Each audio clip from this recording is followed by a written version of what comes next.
of the Remember Group, and we're going to be talking about brand loyalty and point systems for your dealership clients.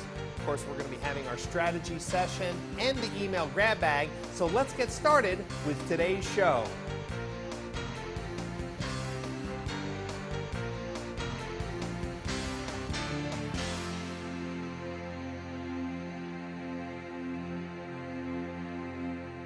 I'm excited to welcome to today's show Tim Clemens. He's the VP at the Remember Group. Tim, welcome to the show. Thanks for having me, Brian. People who've been watching this show know that I'm pretty firm about dealers developing a why buy message, why service, why finance, why trade-in. And I wanted to have you on the show because, well, many dealers think they have a unique experience at the dealership when honestly they don't. Right. And I don't want this why buy to be a trite phrase that is overlooked. Tim, the Remember Group is relatively new for most of our viewers. Right. Even though you've been in business over 13 years, this year has been your coming out party, really focusing on telling your fantastic story. So for viewers today, give us an overview of what the Remember Group does.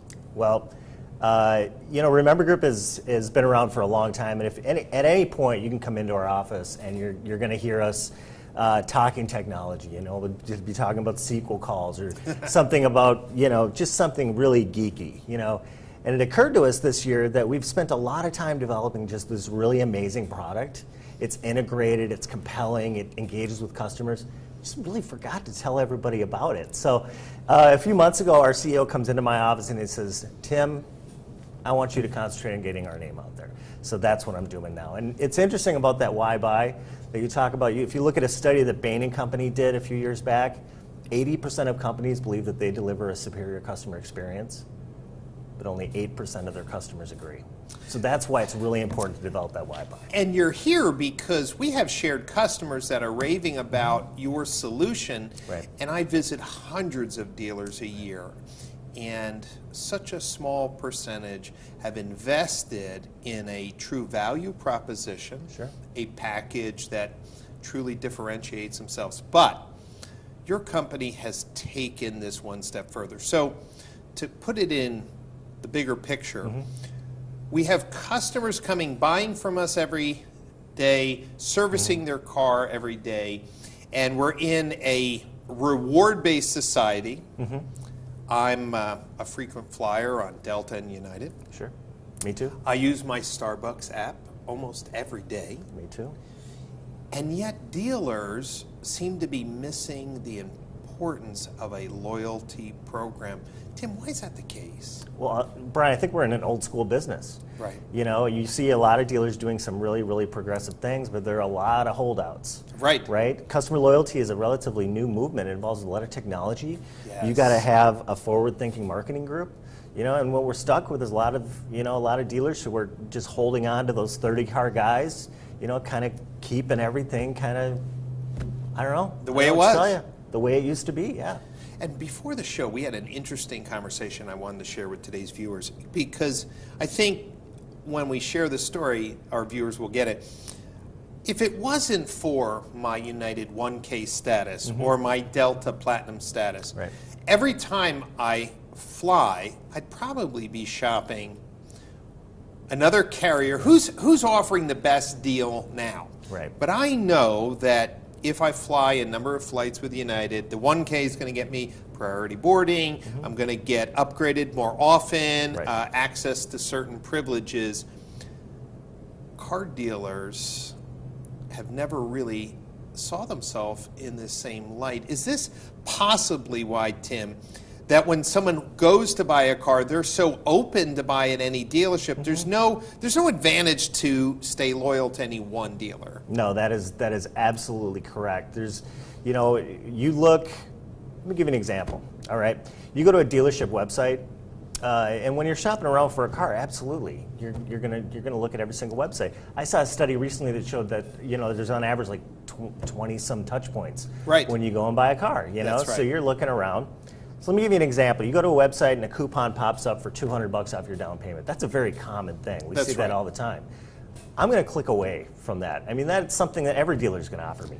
But when I've earned $200 in points, you can look at all sorts of consumer studies, like endowed progress and the endowment effect, that when I feel like I've earned something, when I feel like I have this perceived progress towards a goal, I'm over twice as likely to buy from that dealership. I agree with you. I totally agree with you. And I look at my own behavior because I love marketing, but I'm a student of my own behavior. And I could buy coffee anywhere. But the fact that every 10 coffees I buy, I get a free star, Yeah. as stupid as it may be, I drink a double espresso. It's a $2 drink. I'm changing my behavior because, well, I'm kind of competing. Right. And it's such a brilliant thing. So the Remember Group has created an automotive-centric loyalty rewards program that's integrated into the dealer's DMS and customizable. Let's start with some basics. When a customer comes in to buy a car or service their car, they get entered into the Remember loyalty program, which is branded for the dealer. Absolutely. What happens next as a first-time buyer or a first-time service customer? Well, when a customer gets enrolled into the program, it's automatically, we're integrated in with the DMS so that a customer, we get their information right away. The next day they're going to get an email, hey, congratulations, you've been entered into the PCG rewards system. Got it. All right, you're going to earn points for every time you come in for service. Here, we've given you a little points to start out with. Right. Here's your balance. Don't forget, when you make referrals, we're going to award you points. When you fill out surveys, you know, that's the beautiful thing is that we can incentivize these behaviors. It's The wonderful. behaviors that dealers want. Absolutely. Now, one of the things that we talked about prior to the show, I think it's worth repeating. Sure. When employees do a great job, there's always the challenge from a boss, like, do you give them cash? And, you know, you give someone $500 or $1,000. But when you give someone a watch that they wear every day, Right. or you send them on a trip that their spouse or their girlfriend or boyfriend has a fantastic time, Right. they tell that story over and over again. And we were talking about referrals. Right. Dealers love referrals. Referrals close at a significantly higher rate Oh, it's the lifeblood of a sales department. and higher gross. So in some states that allow bird dogging, what's better, to give them $100 or say $200 worth of points? The key point that you brought up, I want you to repeat. Why is the points a better alternative? Well, because we let a customer know that they've earned something towards something, right? Right. And in the case of a bird dog fee, you know, we've had dealers come to us and say, we love the bird dog, we can't do it anymore because our legislators have made it illegal for some reason. And I say, no problem. You don't need the bird dog. You just give them $100 in points. It's got the same perceived value, and guess what, Brian? They got to come back to you to spend those points. And that's the point that hit me. It was like, we're having dealers give away cash, Right. which may or may not create some loyalty, but we have no control where they spend it. We know that they have to service their car. We know that they need new tires and brakes. These points will get them back in, and I love the fact that it forces the consumer to develop a consistent cycle of visiting for service, and I'm building more points. I use my 2 bird dogs. Hey, my brakes were free. Yeah. I mean, that's huge. Right. So what type of reporting does a consumer in this loyalty program get? How often? What's the frequency in which your platform is going to connect with that customer? I mean, how often are we going to engage with the customers? Yeah. Generally speaking, we recommend you're going to engage with them right after they come in for service and they earn points, and make sure that they know that they've been rewarded for their service, right? It's very And they're important. for loyalty, right? Yeah. And then every 60 to 90 days, we're going to make sure we shoot them out a message that says, hey, don't forget, at ABC Motors Rewards, you have these points that are available. You know, Kind of always like keep them a top of mind. reward statement you get from a credit card or a frequent flyer, right? Yep, absolutely. Now, for a dealer who's watching today's show and is somewhat skeptical, because I've heard this, Yeah. and even though people listen to every word I say. Yeah, absolutely. No, of course not. But I have people who just flat out say, Brian, that's a waste of time. Tim, you don't have to name names because I know some of your biggest success stories like to remain confidential. Right, And sure. we have shared clients, so I know they're real. what are some of the results of somebody who embarks and gets behind a loyalty program, meaning it's just not signing up with you, but their sales team, their service advisors, everyone buys in Yeah, sure. to, hey, we reward our customers, just like Starbucks does, just like United does, or Delta does. What's the results on the bottom line? Okay. I'll give you a few, actually. Great. I got a dealership group in Canada. They came out and opened their program and gave everybody $200 in points, just as a thank you for being a customer, everybody in their Okay. existing database. And that 1 year, they doubled their email database, and they sold 188 cars, just based on points. One dealership group that I know doesn't actually mind me mentioning their name is Kenshaw Lexus Toyota, Okay. single point in Toronto, and they are killing it. They're looking at a quarter of their vehicle sales some month they can directly attribute to points. Great. So when we say that, let's just stop. When we say a quarter of their sales, these are people who may be buying a $30,000 car, Yeah. but they have $500 in points, and their communication is, I want to buy a car and apply my points. Yep. That's fantastic. Tell me some more. Absolutely. We just completed a promotion in, I'll just say in the Midwest. They specifically did not, because they don't want to give their competitors, any Right. ideas. But we just wrapped this up in September, and it was very exciting results. So we looked at the customers who redeemed their rewards points for service and the new customers. Customers who redeemed their rewards points, their ROs were over double the amount. Yes. And the amount of cash that they paid out that day, we removed the redemption on Yes. file, was still $20 more than new customers. It makes complete sense. Absolutely. Because we know that the reason why the supermarket puts the bread and the eggs and the milk in the back of the supermarket is because those are those frequent items. They walk down the aisles. Being on the end of an aisle is a huge opportunity for people to grab and go. Right. So what we're saying is, by creating this point system, even if that point system says you've earned $40, that's $40 of a hook to get that person to come in and service a car. And if they're like me, who avoids servicing their car at any, I'm just traveling too much, when I go in, whatever the promotion or reminder is, I'm going to say, look, check the entire vehicle. It's been 6 months since I've been in here. Yeah. So it makes sense, I think, that when you create this loyalty program, if you're earning points, it really creates a degree of stickiness that dealers don't have today. Yeah. Oh, absolutely. I mean, when customers feel like they have a perceived progress towards a goal, they feel like they've earned something. I talked about the endowment effect earlier. It's that thing when customers feel like they've earned something, they put in work towards it. They're not likely to let it go. By the way, average redemption on a car, it's not $500 or $1,000 or anything. It's just $200. 200. $200 on such a small ticket item. Yeah.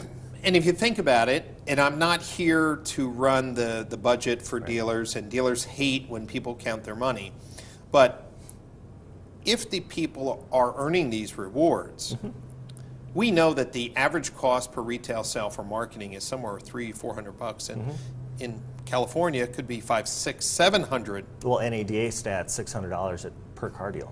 Right, and when you think about this, hold on, we're creating a better brand experience for all our customers. We're creating an incentive for them to stay loyal. And when they do redeem, it's not because they've amassed so many points, it's just they are part of the experience. Right, they're part of the experience, and they've spent all that money up front. They've been Yes. very good customers. Yeah, and if you want to talk about bottom line numbers, you've actualized all that revenue up front. You're not giving out a 10% discount service to have your customers just go out the door and never to come back. That's right. They've still got a perceived value of that same amount, and now they're Yes. tied back to the dealership. Well, if you would have told me years ago, before mobile apps, that I would go buy coffee at a store or look for a coffee chain Right. just to get a gold star, Yeah. I would say, are you kidding me? Yeah. But I often have the choice to pay for a coffee with some cash, or I'm like, no, I got to use my mobile app. I got to get the Right. star. It's so crazy. Yet It is. car dealers haven't realized that this is part of our culture now. Yeah. Everyone has some loyalty. I was just buying from Macy's recently, and there's a company called Plenty. Oh, yeah. And Yeah, the no Plenty rewards. Now, some gas stations are signing up, and Macy's. So there must be a bigger movement. Ladies and gentlemen who are watching today's show need to understand. They need to be part of this loyalty movement. Yeah, absolutely. And I can't stress this enough. Look, there's 3 levels of why buy, if you ask me. There's no why buy. That's your first level. Right. Right? There's a second level of why buy, which is, I see it all the time, Brian. It's my job to reach out to car dealerships, and part of that is researching, right? And what I see most of the time, their why buy is family owned and operated for 60 years. Right. Great service, great prices, friendly staff, comfortable waiting room, free Wi-Fi. Well, guess what? I'm sorry. That's really great that you're trying to deliver that superior customer experience. That's great. It's great. The problem is that 80% of companies believe that they deliver a customer experience when only 8% of their customers agree. And you know what? As you read that off, it sounds like you watched one of my previous videos. I call those white noise. Yeah. Because what you just said, basically 70% of dealers say on their website, what, we treat you like family. We're family owned and operated. We have a comfortable service on us. Ladies and gentlemen, Right. the manufacturers are mandating multi-million-dollar facilities. Of course the waiting area is going to be clean. Of course the bathrooms are going to be clean. Of course you're offering coffee. Okay, so if everyone's saying the same thing, it becomes white noise. Well, not only that, but you talk about the manufacturers and their requirements on these dealerships. I tell you what, man, you look at a Honda dealership, they all look the same. Yep. Their inventory is the same. Their prices are the same. They have to give good service. They have to have competitive prices. Same thing with Toyota dealerships, GM dealerships, Nissan dealerships. Right. They're all managed. The only thing that's different is, now, do you want the model of dealership with the door on the left or the right?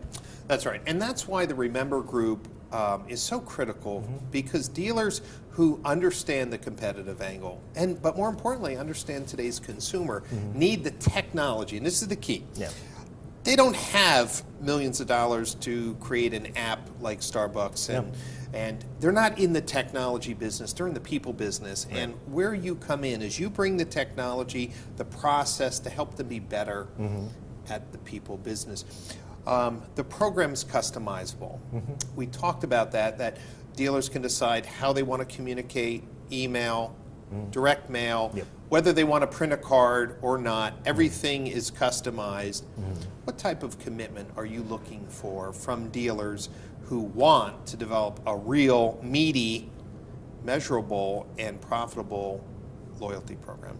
Well, generally we look at no money down. We develop all the software ourselves, which is, it's not easy to do, but we're experts at it, right? That's right. So we take these 13 years of experience in and we hand it to a dealer and say, hey, listen, Mr. Dealer, here's your loyalty program. They do literally no work unless they want to, except for saying, yep, that looks good, that looks good, that looks good. I want that changed, that changed, that changed.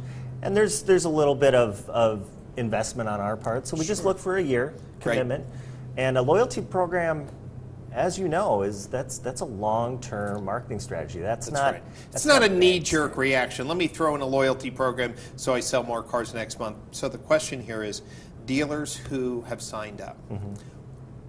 The proof, I always say, is in the pudding. Sure. Dealers love to cancel products. Oh, absolutely. It's almost in our culture. What type of retention rate do you have in the specific automotive industry of customers who've signed up with your product? We're over 90%. That's great. Yeah. So Tim, this is why I wanted to have you on the show. Not only do we have common customers, not only do I believe that dealers need a why buy message that's not white noise, not only do I believe, looking at my own behavior, that I'm motivated to compete for loyalty rewards, whether it's my United, Delta, Starbucks, or now Macy's. Yeah, right. It makes me feel good. Absolutely. Makes me feel great. When I have an Amazon Visa card and I get my points, and when my son needs something, I'm like, ooh, I got that for free. And you know what I think? Hey, that credit card's a cool credit card. Right. There's a little more to it, isn't there? That's right. I earned it. Right. But then obviously, you say, well, all credit cards do that. But at the time you're purchasing, you feel really good that you were part of this program. And that's why I wanted to have you on the show, because no one really has this type of managed point system in a turnkey fashion that's really delivering outstanding results. How do dealers watching today's show learn more about this platform? They can call me directly. It's 866-414-CLUB. that rings to my cell phone, by the way, which Great. is how I deal with all of our clients. We are the most not only flexible and nimble company that dealers are ever going to work for. Of course, I'm a little bit biased, Yeah, of course. but we're also the most responsive. Great. And what about your website? Where can they get more information on the web? Remembergroup.com. Great. Well, Tim, I hope that this opportunity for you to be on the show is also a springboard for motivating the automotive industry that we need to learn from outside the automotive industry to stay competitive. The trend of loyalty cards and programs and points is absolutely confirmed. It's time for dealers to take action. It's absolutely time. Great. Tim, thanks so much for being on the show. I look forward to having you on the show a year from now. I want to see what's going on in this evolution of the automotive industry embracing a reward system, because I think we're just at the beginning. Sounds great. I can't wait. Thanks. Thanks for being on the show. Appreciate it.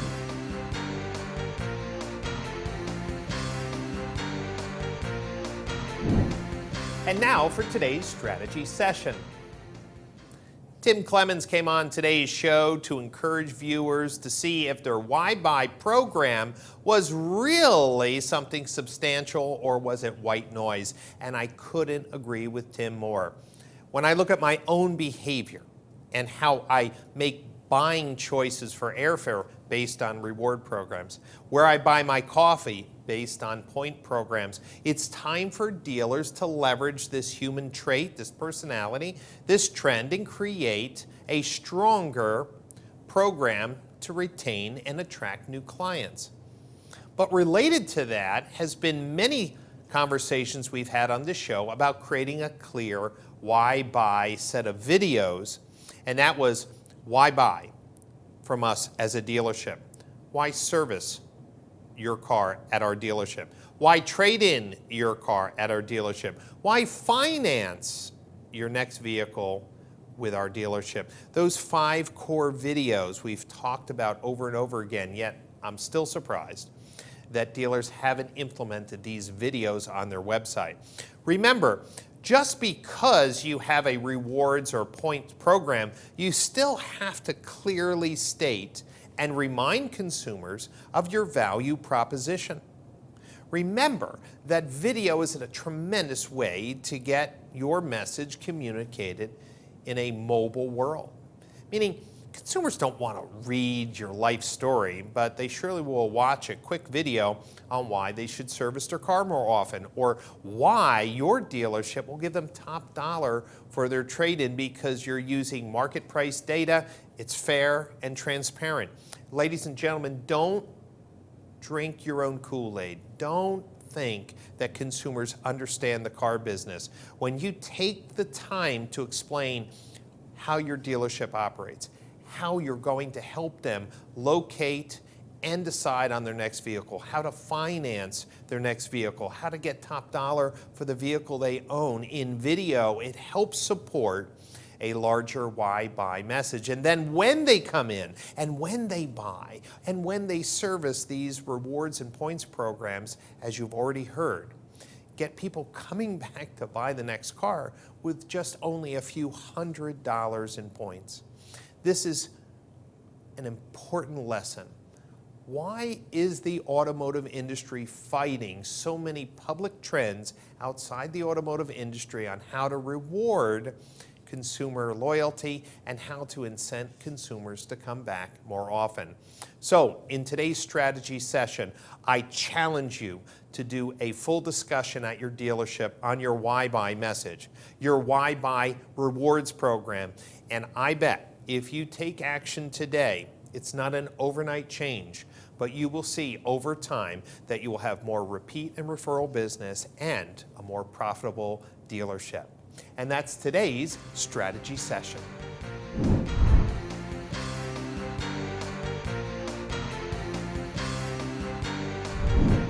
And now for today's email grab bag question. A general manager wrote in to ask Brian, should our dealership invest in a custom mobile app? Well, since we're talking about customer loyalty and points and reward systems, well, a mobile app surely is relevant to this discussion. Not all mobile apps are worthy to stay on your phone. you know this yourself. You've downloaded an app, played with it a little bit, and say, I'm never going to use this again, and you delete it. It's not so much whether a dealership should invest in a mobile app. The question I have for you is, why should the consumer keep your mobile app on their phone? Now, the Remember Group, of course, integrates their point system with a mobile app platform, so you can talk with them about how their reward system can be visualized on a custom mobile app.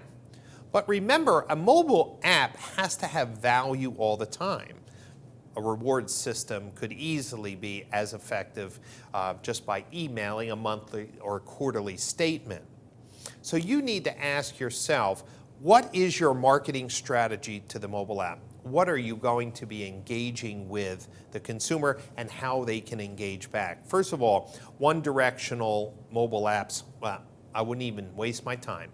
You really want bi-directional apps so that you can remind someone of service and let them book the service. You can remind them of an equity mining offer and they can confirm and book an appointment, meaning it has to be bi-directional. And also, it takes a concerted effort to keep that app communication going, meaning it's not a set it and forget it process. So if you don't have an organized marketing strategy, if you don't have a customer drip marketing campaign strategy, if you are not really working on making that app valuable, don't waste the time. It will just be deleted off the phone.